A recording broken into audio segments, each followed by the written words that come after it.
when the Renault Kwid was first launched in South Africa, the motoring press generally, and I've got to say myself included, criticized it roundly for being unsafe, lacking safety spec, and even handling wise. Well, things do change. And if you have a look on the side over here, that's a proud little claim that Renault are making, because they've added ABS to the Kwid. And you'd think, is that all they've changed? Well, I wondered about that myself, because the fact of the matter is that they've been selling 700-800 of these little cars every single month in South Africa for a couple of years now. So it's really pretty successful, isn't it? Got a smallish boot, 230 litres or so as it is here. And yes, it hasn't got carpeting on the inside, things like that. But you've got to allow for one very, very important factor, and that's price. But let's have a look inside, and I'll tell you more about it, and we can discuss that price. On the inside, of course, the instrumentation, interestingly, is digital, but it's very basic. But what do you expect? But look at that figure I'm showing you over there. 16.7 kilometers per litre, which comes out at, you can say near as whatever, 6 litres per 100. Now, if I tell you that on this test we've done over 400 kilometers, and although the Kwid is not designed for open road cruising, I believe it's an urban runabout, and purely an urban runabout, we did do a nice open road trip as well, running at the speed limit, and it still gave a figure like that. Of course, one of the big features of a car like the Kwid, and why it's appealing so much to the younger market, is your infotainment screen over here.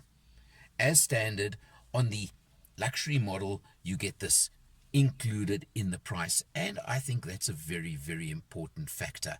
It doesn't have navigation maybe, but it's got everything else, and it's certainly linked to my phone very neatly and very quickly as well. So that's all very, very important to you. You come down, you've got air conditioning, and you've got your front electric windows and door locking simply at the press of a button over there.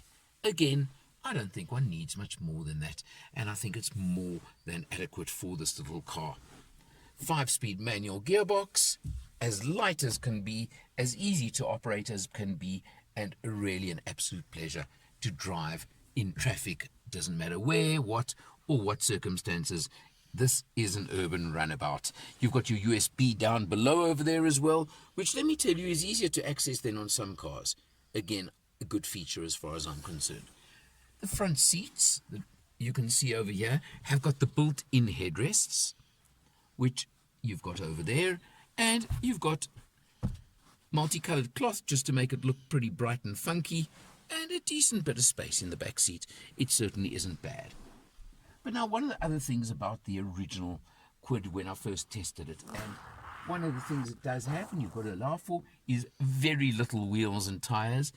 And when I first tested it, I was not terribly happy with its stability on the open road and cruising on the open road. Well, Renault, I'm not technical. I don't know quite what you've done, but I've got to tell you this version just felt much more stable, much more pleasant to cruise along on the open road and take a nice little trip. So kudos to you for that. Whatever improvements you've made to the suspension have certainly made a very big difference to an overall package that's friendly, fun, funky, and now comes the price, 145,000 Rand. That's right, that will get you into a car like this. ABS brakes, 1 airbag, improved handling. I can understand now why they're selling in the numbers they're selling. And you know what? Maybe it's not my opinion that counts. Maybe it's the public opinion. And the fact is, the public are saying what they're saying by voting with their money. Simple as that. There are lots of competitors at this budget end of the market. It's really a choice only you can make. You've just got to decide which one suits you and your personality the best. Check it out though if you're at this end of the market. It's definitely a funky option. For Motor Matters, I'm Eleanor, and I'll see you next time.